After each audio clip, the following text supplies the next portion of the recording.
Please remain on the line.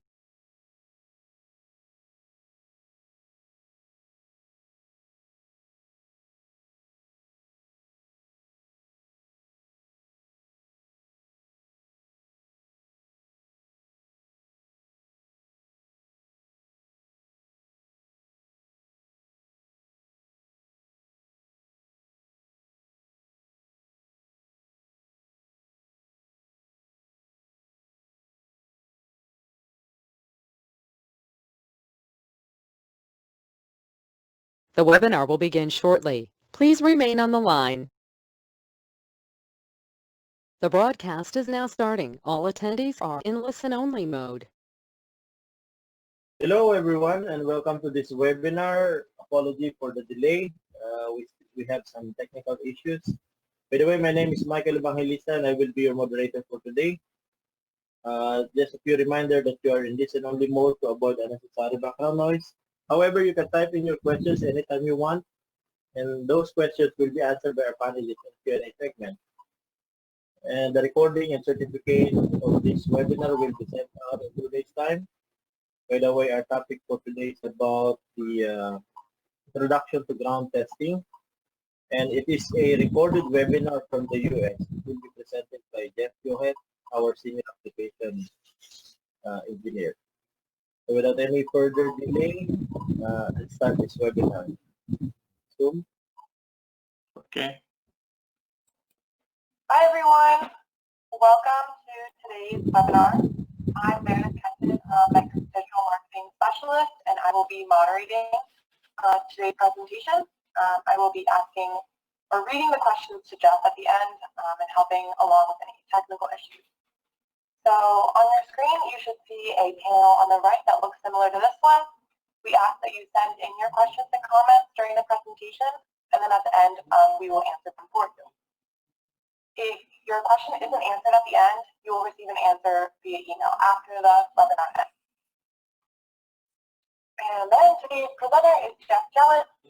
He's our senior applications engineer. His contact information is to reach out to him directly. And he's been with Megger for 39 years, and he's truly an expert in ground testing. Let's get started. Okay, good morning everyone. Thank you, Meredith. And welcome to our introductory course on ground testing. Now, this whole topic would take the whole day and then some to really cover. So this morning we're just going to look at the fundamentals of the subject. And over the next few weeks we will be presenting additional webinars that go further to it. So if there are things that you're interested in and you don't see them this morning, just watch our information that we'll be sending to you on the additional webinars, and you'll be able to, over the next couple of weeks, pretty much cover everything. Okay, next. I want to start with a very fundamental issue. What is a ground? And basically, we're talking about an electrical connection. It can be inadvertent, but for the most part, we'll be looking at deliberate electrical connections to the earth or to the ground. And the most common thing that people think about in terms of grounding, of course, is lightning strikes. You want to divert this out of your system and try to just get it quickly and safely into the ground and let it average out. Also, a huge source of problems are fault currents that occur on the utility. And so again, we want to divert these out of your electrical system. And there are also some more subtle, less well-known issues that can maybe not burn down buildings or kill people, but can cause very serious problems on your electrical system. And this is things like static and noise and so forth. So a good ground is there to divert these currents that you don't want going through your electrical system. You want them going back into the soil, and in the case of utility faults, they go back to the transformer that generated them in the first place. In the case of lightning, distance out between the Earth and the sky. Okay, next.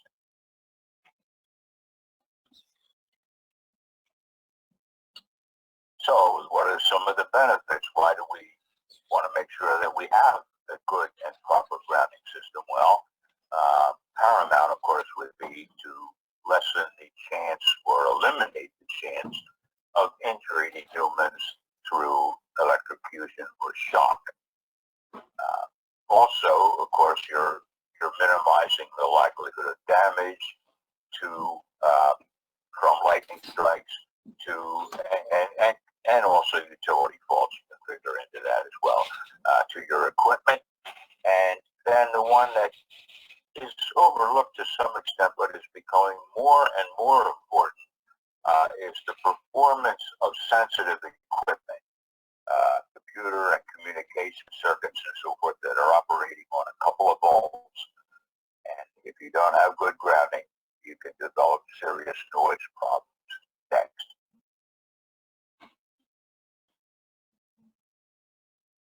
And we'll start with a quick look at the history. Megger has been involved in the production of ground testing equipment since day one, so to speak. Megger invented the insulation tester back around the turn of the 20th century. And then from there, they took that basic fundamental idea and then continued to modify it into other types of electrical tests. And so one of the first ones that we branched into was ground testing. Dr. George Tagg was a Megger employee back at the beginning of the 20th century, and he is one of the pioneers in laying the groundwork for how do you do good grounding and how do you test it. And it's interesting, those of you who are interested in this sort of thing, to look into, well, how did they take, let's say, the basic circuitry of an insulation tester and modify it into being able to do a ground test? And that's exactly what they did. So they went from high resistance and high voltage down to low resistance and low voltage, and modified it so that you could use a tester to test the efficiency of your grounding electrode. Next.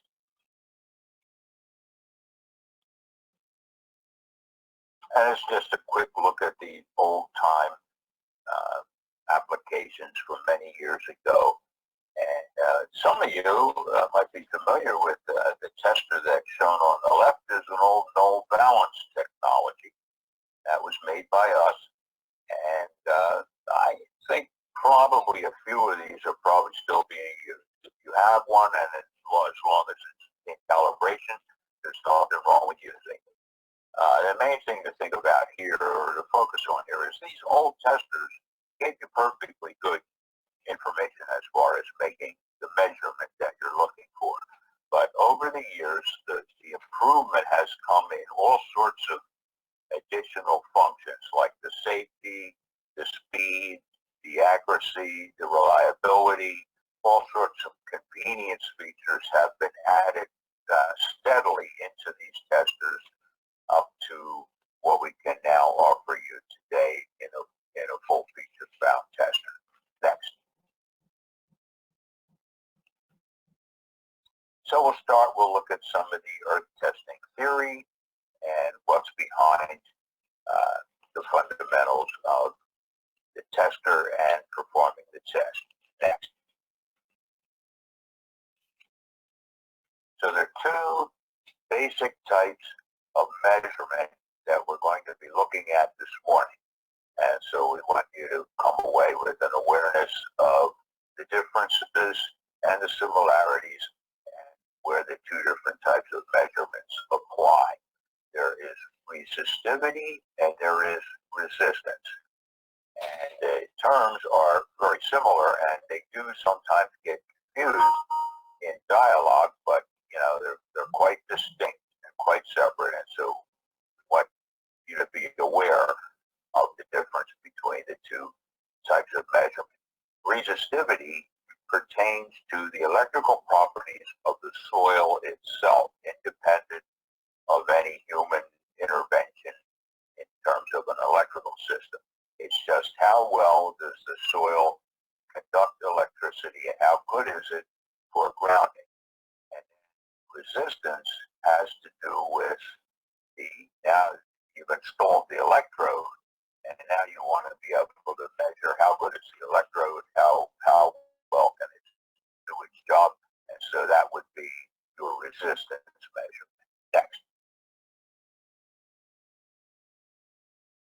So we'll start now with looking at resistivity. Next.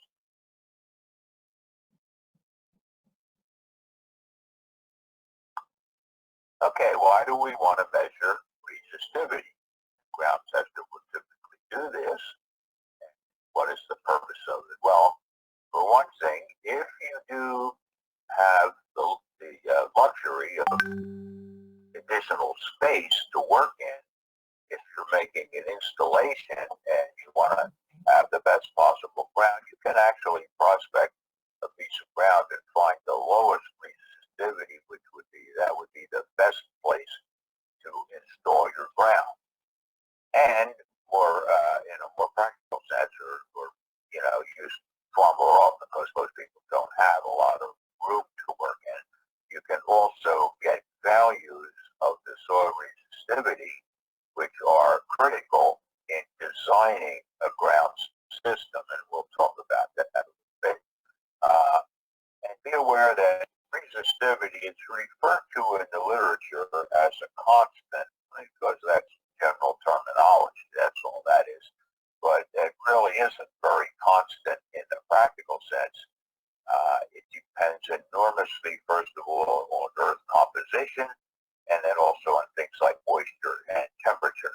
So you'll find that resistivity varies from down around 100 ohm centimeters up to nearly 1 million. So that's an enormous range in which different types of soils will fall depending on how well they can conduct electricity. So that's your earth resistivity based on earth composition. And then it also varies tremendously in terms of the moisture. Your ground can be very good in the spring and not so good in the hot, dry summer. And temperature also has a notable effect on your ground. So we'll talk about how resistivity varies throughout the year. One important thing is to water table. If you're installing a ground, now deep-driven grounds are expensive, and so you may not have the luxury of doing that, but if you do, if you can hit the water table, you can establish a pretty reliable, steady ground through the year by tapping into the water table. And those of you who are up in cold climates, keep in mind, get your ground below the frost line, because in the winter, if the soil freezes, then the resistance of your ground will skyrocket, and you won't really have a good ground anymore. So get that below the known frost line for your area next. Okay, so this is the fundamental schematic for testing soil resistivity. This is the Wenner method. Now, there are other methods adapted for difficult situations, but the most commonly one used is the Wenner method, named after Frank Wenner, who was a pioneer in this area in the early part of the 20th century. And for this, you have a 4-terminal tester. So we show 4 terminals here, 2 currents on the outside and 2 potential terminals on the inside, hooked to the tester's measuring circuits. So for this type of measurement, you must have a 4-terminal tester. Now, ground testers come in 3-terminal configurations and 4-terminal configurations. Now, either one will do a resistance test of your electrode, but in order to do resistivity, you must have 4 terminals. So if you're buying buying a tester, just look into your crystal ball and evaluate what you may be called upon to do. Three terminal testers are a lot less expensive, and if you're sure that you're only ever going to have to test grounds that are already installed, then you can save money and you can buy a three terminal tester. But if you're going to test soil, if you're going to get involved in installing or designing a new ground, you must have a four terminal tester. So what we see here is a Kelvin bridge type of measurement. Two terminals on the outside inject a test current through the soil, and then two terminals on the inside measure the voltage drop caused by the resistance of the soil, and the tester gives you a number. And then you plug that into the Wenner formula, which we see down here, 2 pi AR. So let's see, I guess we can go on to the next slide. Okay, so A in the formula is the distance between the spikes. And what you'll be doing is measuring average soil resistivity to a depth that's equivalent to A. So the four terminals are equidistantly spaced, and that spacing you plug into your 2 pi AR formula, and R, of course, is the reading that you got off of your tester. And then you plug that into 2 pi AR and calculate that. That gives you your average soil resistivity to a depth equivalent to A. And note, show the probe depth as being 1/20th of A. I want to comment on that because it's relatively important. How far do we push our probes into the soil? Well, for the Wenner formula to work perfectly, he noted that a lot of additional terms dropped out if you use a 1/20th of A probe depth. And so that brings down then to the 2 pi A, our relatively simple formula. But I've spoken to many people who do resistivity testing, and they've all told me that they don't really bother all that much with 1/20th being that precise. They just push the probes and get a measurement. So I'm guessing here that the error that's introduced by departure from the 1/20 depth isn't really that significant. It isn't really that large. So in practical field testing, apparently you can just put your probes in and get a measurement. But if they're trying to be perfect, then adherence to the Wenner method does say that you put your probes in 1/20th of the depth. Okay, next.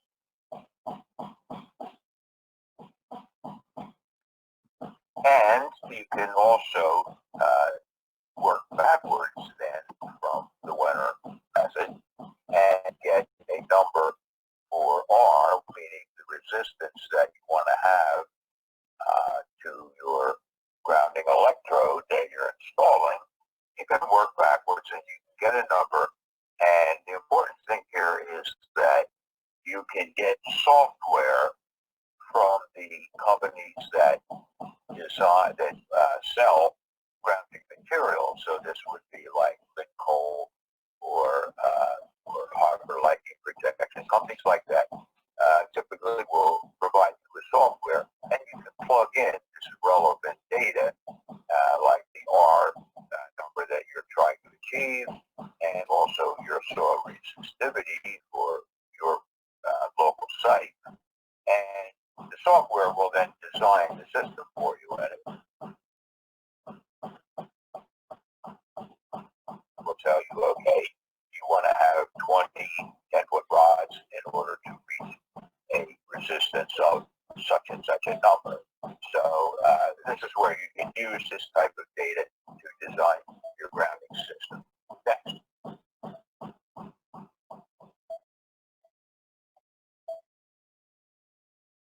Okay, that's resistivity. Now we'll move on to resistance. And this would be your system has now been installed and you've got your electrode buried in the soil and you want to test this. Next. We'll take a look at some definitions and of course the important factor of why do you test your grounding electrode, and we'll look at some of the component parts of a good ground electrode system and its intended resistance. Next. There are two types, we can kind of look at this in terms of two types of grounding electrode. The simple, which everybody typically thinks of, just a rod driven into the ground and your electrical system tied to that.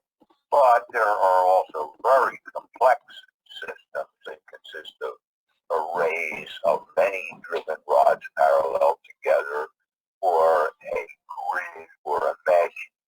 And the main thing to remember here is that for testing, these things are pretty much all the same. You don't need some kind of special, if you have a large grid, quarter acre or whatever, and you want to test that, you really don't need some kind of a specialized tester to deal with that. A standard ground tester will test that. The big difference between simple and complex grounds as far as testing them, the big difference has to do with procedure,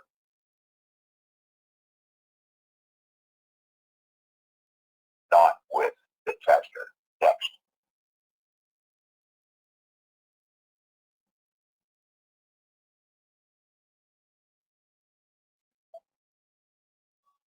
Okay, why do we want to test our system?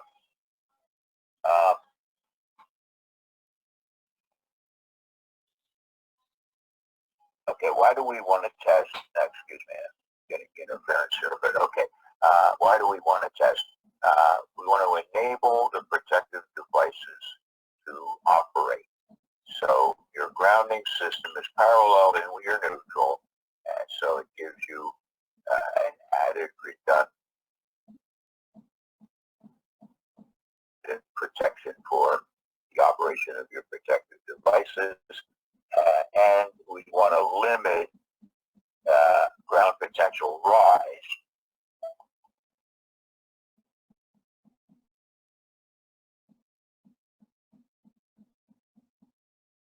Excuse me, right there. We want to limit ground potential rise. And for that, let's go to the next slide, and I'll talk about that in a little more depth.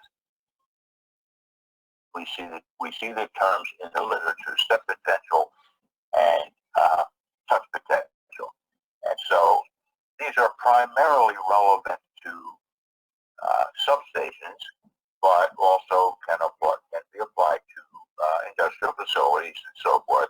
This is a protective device. We don't want our equipment, in the event of a fault, to have a potential rise so that a human who touches usually something metallic, a machine or whatever, we don't want the human to in turn become a part of the across the potential to ground and develop a current. And so what we see here, step and touch voltages. A step voltage would be the voltage that you can develop between your feet while you're passing a substation. And what will happen then if the fault is occurring, of course, then the fault current is trying to go back to where it was generated, substation, and as it gets closer and closer, it of course becomes concentrated and can produce a higher potential to a human being in the vicinity. So 3 feet is about a human stride. So a step potential would be the voltage that you develop between your feet if you were walking by, and similarly a touch potential being what you did if you touch the fence. So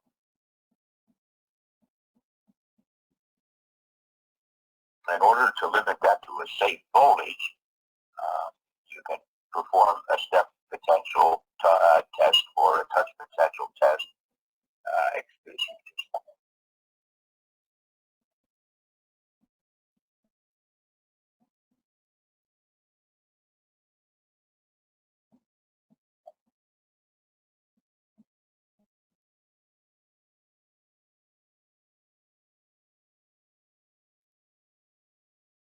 apologies to the attendees as we're working remotely because of the coronavirus, and so there is a certain level of interference that we have to overcome. Okay, so you would connect your tester to the substation ground, the current terminal, one current terminal, and then the second current terminal is out to a remote point with a spike driven into the ground at some remote distance. And then you have your potential terminals going either to two probes in the ground 3 foot apart to measure step potential, or one potential going up to the fence of the substation and the other one to a probe about 3 feet away in the ground in order to measure touch potential. And with that, then you can get the resistance measurement and then plug that into Ohm's law and calculate out what the voltage would be in a maximum fault situation. So the current that you use in Ohm's law would be the maximum fault current that could occur. And you want to then have your voltage lower than 50 volts for human safety, or now it's becoming somewhat more rigorous, and so sometimes you'll see 40 volts in the literature. And then this idea, of course, is applied in general, that you don't have the possibility, your good ground will limit the possibility of a high potential rise developing across your equipment inside a facility as well as around a substation. This is just an illustrative slide. Okay, next.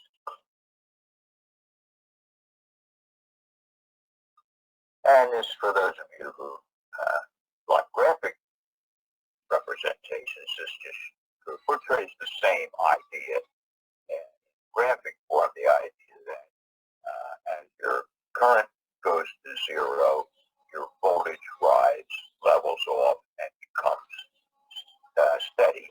And as I said, in the case of safe ground potential rise, you want to keep that below at least 50 volts and maybe 40, some more rigorous environments. Next.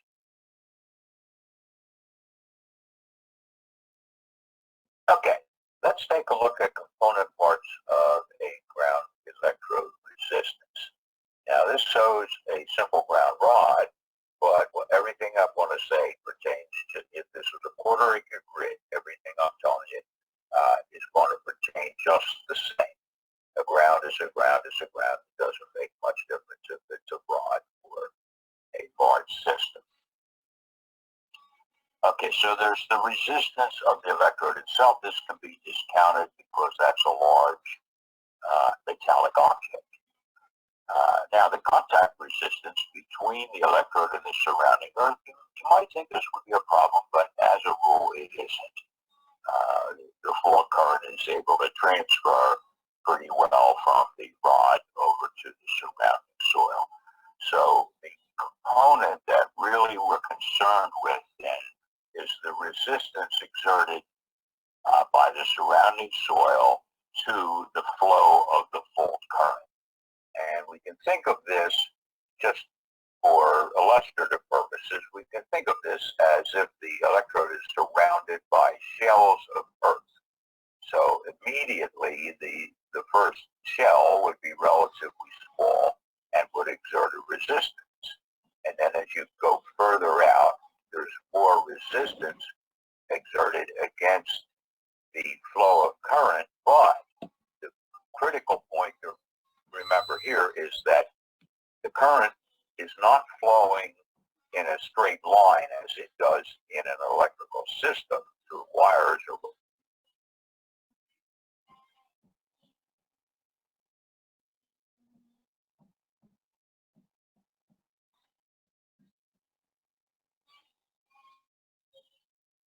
rather, the current is able to disperse 360 degrees around your electrode. So as you right down the soil as you get further and further away.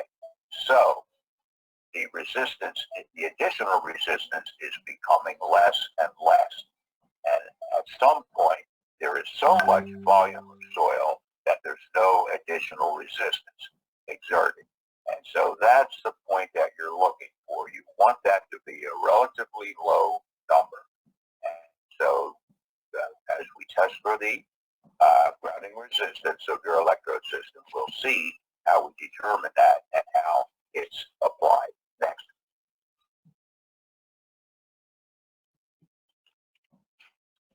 Okay, so we're measuring the grounding resistance then to determine its value and how we apply that then to evaluating our protection of our electrical system. And there are different methods.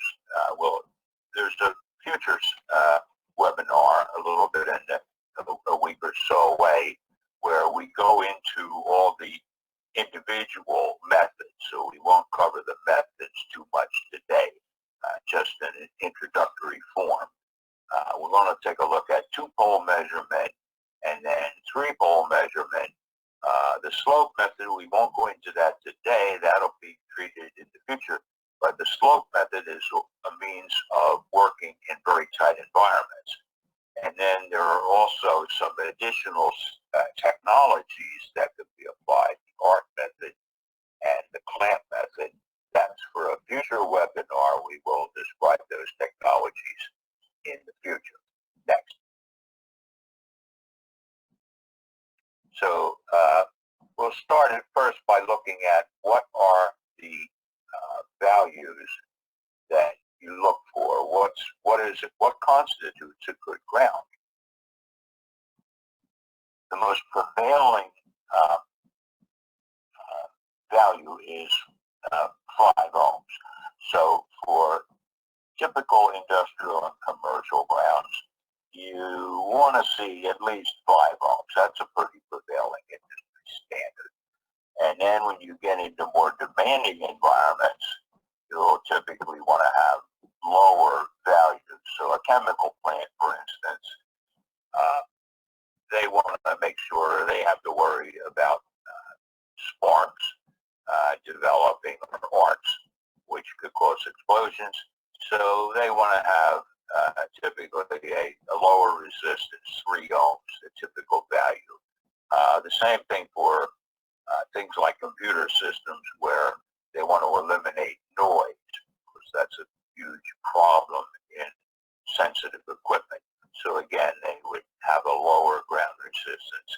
And then substations, of course, are the most demanding, and then they typically want to have them under an ohm. Now, I want to just make reference to the only really prevailing standard that you'll see kind of in written form is the 25 ohms.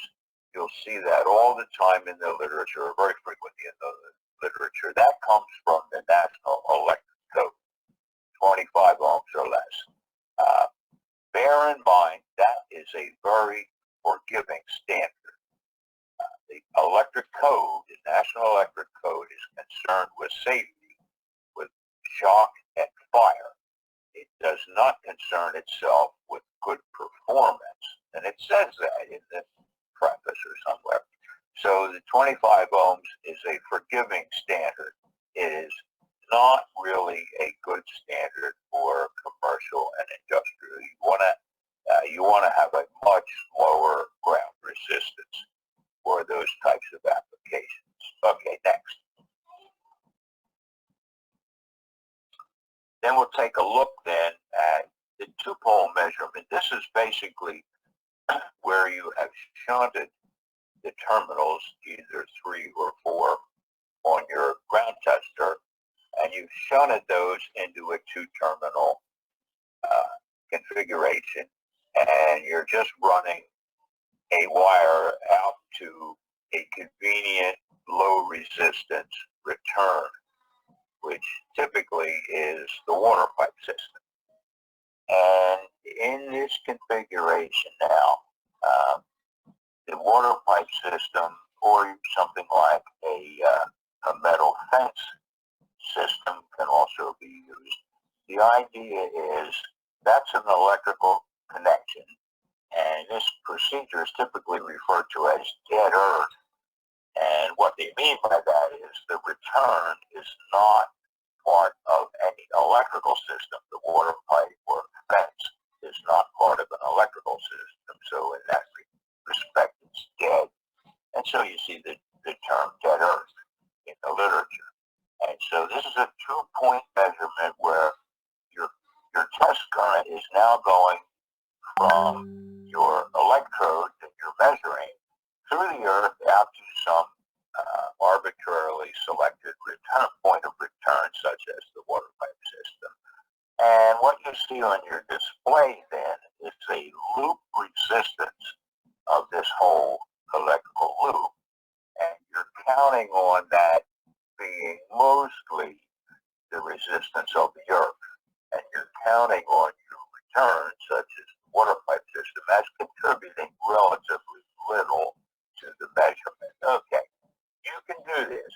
And it's basically a drop-dead type of measurement for situations where you just can't do a conventional ground test, usually because you're in a very crowded environment, such as an urban environment, and you need to have something to at least give some idea of the resistance of your local ground.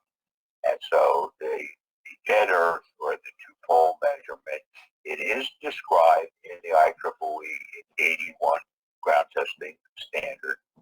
It's a better than nothing type of test. It's not very accurate.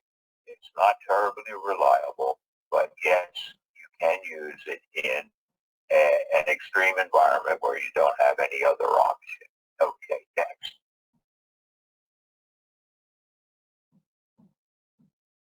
And, well, we'll see here what are the limitations of that, which I have pretty much already described. So these are pretty apparent. Okay, next. So now we're taking a look at the best way to do a ground resistance measurement. The 2-pole is cheap and dirty. The 3-pole is now the really good, reliable way to do a measurement. Now, you can do this with either a 3-pole or a 4-pole tester.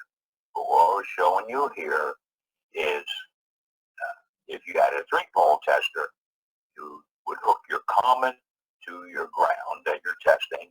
Then you would take your current terminal and you would run a long lead and a probe out into the soil. That sets up your test current. When you energize your tester, that puts your test current through the soil. And this typically applies a square wave current so that your tester can recognize your local current, your applied current, apart from the noise that's traveling in the soil. So a ground tester is not a DC test. It's a square wave test so that the measurement circuit just looks for the test frequency that the tester applied. And then your potential terminal is connected to another probe somewhere in the direction of your current probe. And it looks at the voltage drop caused by the resistance of the soil to that point. So now the tester knows what the current is. It's measured what the voltage is, and it applies Ohm's law, and it gives you the resistance to the point where you placed your potential probe. And that's pretty much the fundamental of doing a ground electrode test measurement. Next. Okay. And so the procedure then is that you will now vary the position of your potential probe. And you're going to walk the potential probe in a series and take a series of measurements going out towards your current probe. And you're going to plot those measurements against the distance at which the probe was placed. Next. what we're looking at now. Current probe placed remotely, potential probe somewhere in between. And the dotted lines represent the electrical fields associated with this test. So there's an electrical field around your test ground that maximizes at some distance. That could, in real good soil, that could be like 10 feet. In real bad soil, that could be half a mile. You just don't really know. But it maximizes at some point. And then, of course, your current probe, because it's doing kind of the same thing, it's injecting current into the soil. So the current probe has its own electrical field around it. And you want your potential probe somewhere in between. Now, I should comment quickly that you can do this with either a 3 or a 4-terminal ground tester. And if you have a 4-terminal tester, the operator has the option of shunting that into a 3-terminal position and using 3 leads, or he can keep it in the 4-terminal position and run 2 leads, a current lead and a potential lead over to your test ground. The only advantage you have of doing that is if you run a 4-terminal configuration, and that's the Kelvin bridge, and it eliminates all of the lead resistance from your measurement. Now, in a 3-terminal position, then you do get a little bit of lead resistance from your common lead going from your tester to your test ground. That enters into your measurement. It is normally very little and can be disregarded, but if you're trying to measure a very low resistance ground, like a substation under an ohm, then sometimes it's a little more convenient to do the extra work if you have a 4-terminal tester and run all 4 terminals to your 2 of them to your test ground, and then of course your current and potential probe. It makes the measurement just a little bit more precise, which can be helpful in a very low ground measurement. Okay, next. So this shows you then what you're basically going to be doing is plotting and taking your measurements at a series of positions, plotting them against the distance, and you hope that you will get a graph that looks something like this.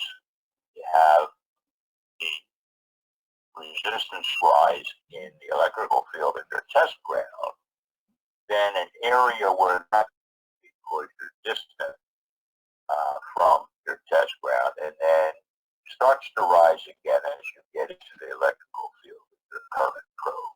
Next.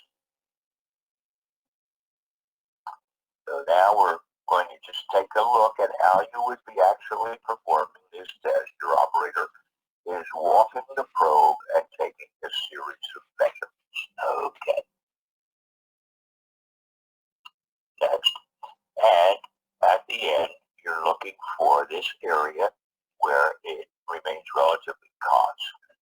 And if that happens at 2 ohms, you've got a good ground. If that happens at 50 ohms, you don't have a good ground and you need to do something to improve it. Okay, next. And you will see in the literature very often 62%. And we won't go into that today, but if you take the webinar for the different methods, then we'll elaborate on that more fully. And now the next question then becomes, okay, how far out should my probe be? Well, you'll see tables in the literature, and they tell you based on based on the size of your electrode, the tables will tell you how far out to put your current probe. There's different ones that you see in the literature. Very often you see 5 times maximum dimensions. So this would be if your current probe, if your electrode was a 10-foot ground rod, you would go out 50 feet with your current probe. Of course, with larger systems, then you measure like a grid. You measure that diagonal and then a multiplier of that. remember here is that these tables are not scientific demands. They are simply suggestions that give you a pretty good chance of getting a nice test result on one try and not having to keep repeating it. If you don't have that distance, if, let's say, you calculate out against a table and it tells you, well, you have to go out 500 feet with your current probe, but you don't have 500 feet, you have 350 feet. Okay, do your test at 350 feet. If you get a good result, you're good. Don't worry about it. You've made a good test at 350 feet, and that's fine. So the tables are just suggestions. They are not scientific demands. Next.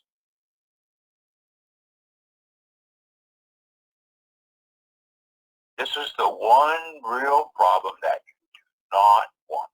This is where your current probe is too close, and its area of resistance overlaps with what you're trying to measure. And if you graph this, you wouldn't be able to tell where the resistance of your test ground maximizes and stops. So in this case, you'd have to go out further with your current probe. Now, we're not going to go today into depth on this, but on the upcoming webinar on methods, we'll teach you how to deal with that. But you would have to move, in this case, you'd have to move your current probe further out and retest next. Okay, so fault potential, it's your best method. It's extremely reliable. It conforms to IEEE. The operator controls the test. It's a very good method, but it does have limitations. Next. It's time consuming, and you're making a lot of measurements, and it does take up a lot of time. So next, we'll close today with a look at the next procedure, which is simplified fall. And this helps you to do the reliable test in a shorter time. Next. Simplified fall has the advantage that it's not as much work, so it's quicker, but there are more variables, so it's a bit less accurate and reliable. Next. And in simplified fall, you're only taking 3 measurements. You're going to take a measurement halfway the distance to your current probe, and then one 10% in and 10% out. And then you'll see on the left there a mathematical crunch. So those 3 measurements are R1, R2, and R3. And you're going to plug them into that little mathematical crunch. And what that does is calculates out the percentage error for the average of the 3 measurements. And so if you have if that calculates out to a nice percentage error, like 2%, that's pretty good. And so you can say, okay, I'll accept this measurement, the average of those 3. If you get something like a 10% error, well, you wouldn't buy a multimeter with a 10% error, so you won't accept that. So you'd have to go back and retest and do something more rigorous. But the idea is behind simplified fall, you could save time. And now the obvious question here is, well, suppose I just looked at the measurements and made a decision. Well, yes, that's what a lot of veteran operators do. They don't really bother with the math. They just do what you could call the eyeball method. They move the probe back and forth, and they look for the conformance between those 3 measurements. Well, if they're all exactly the same, you're really good. But in most situations, they won't be exactly the same because of soil variance, especially at graded sites. You have different types of soil at different spots. And so usually the 3 measurements might vary a little bit. And so the operator can just say, oh, they're close enough. That's good. I'll accept this. And this is what a lot of veteran operators are actually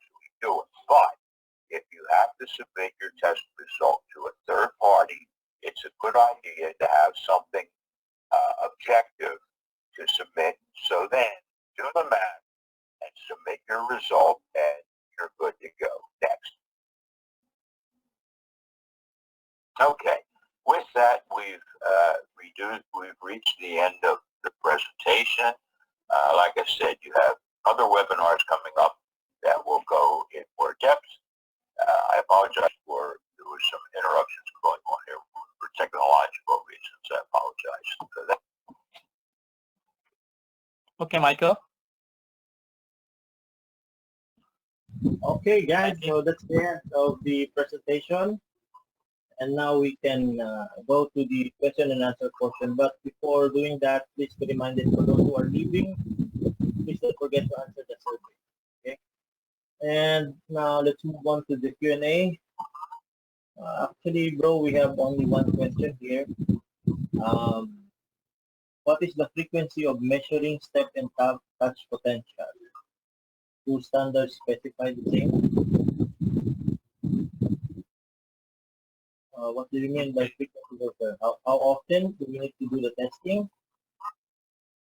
If you mean how often to do the testing, what we can recommend is when you do the preventive maintenance, like the insulation resistance test, the low resistance test, then you can also do this step and touch potential. Okay, so or if you feel something, for example, if you are in a building and you have this elevator, and for example you touch the elevator and you can feel something, then we suggest immediately you take the step and touch potential test, because otherwise, or that will be an indication that there is some fault, a ground fault, and by doing the step and touch potential, then you will measure how much voltage, and if it is more, and that could be enough for or hazardous voltage, then you need to correct that one immediately. Okay, but as long as you don't feel anything, we recommend it to do actually it depends on your company when to do the preventive maintenance. Okay, so it depends on your policy or the maintenance program of your company. But we recommend it to do this test along with the insulation resistance and the load resistance test. But please do it immediately when you feel something. Like, for example, you touch any metal part of your building and then you feel something. Okay. And by the way, this step and touch potential is just like testing a ground resistance test with 4-pole. So yeah, and we have equipment if you are talking of because in the standard it is defined that there are some limitations of power. When you do, for example, DC testing, then you can polarize the soil, and that could be a danger to some other live animals. Right? So please refer to the IEEE 81 for the method. Okay, so I guess that's all the questions that we have. That is the only question that we have, bro. And I think we are still on time. Well, guys, please apologize for sorry for the technical issues a while ago, and we'll try to improve that one. Okay, so thank you everyone for attending this webinar, and hope to see you again next time. Please stay safe. Thank you soon. Thank you, Michael. Thank you, Ron.